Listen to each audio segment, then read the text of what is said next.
Hi, Dr. Bradshaw here. We're working on the shoulder today, functional medicine patients, stretching out what's called the latissimus muscle. So the latissimus muscle comes off the bottom of the shoulder, runs down behind, back here, and it actually runs all the way down here and attaches to the hip and the low back down in here. Very long muscle. If you see swimmers from behind, you see those big muscles sticking out underneath their armpit, those are the lats. But that causes tightness in the shoulder when it's not flexible and too tight. So what we want to do to stretch out this muscle is to use a wall. So if this muscle is tight underneath here, we're going to put that arm from hand to forearm up against the wall. And we're going to start to slide the arm up the wall that way, like this. And as it goes up the wall, I can get a little closer and closer and closer to the wall. You see this gap right here?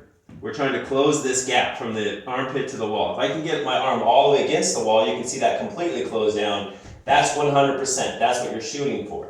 You may only be able to get like right here because this is tight. And that's okay. That is what it is. We'll hold it right there for a count of 10. 1, 2, on to 10. Take it down. Shake it out.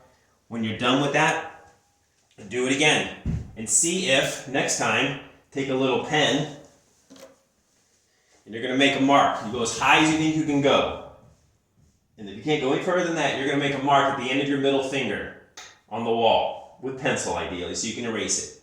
And that's where you're going to be. And you're going to then take your 10 deep breaths, come off the wall, and see if you can go that much farther past the line.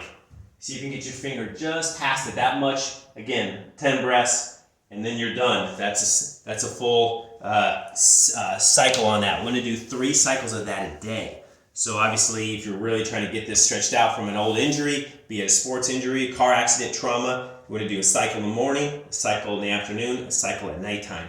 Every time, see if you can go just a little bit further than that line, making marks. It's almost like somebody who's marking their kid as they're getting a little bit taller every month or whatever. In this case, you're going to be marking this every day, working on going a little bit further, and a little bit further, and a little bit further, working on getting that stretched out so eventually you can get up to this point. Okay, enjoy.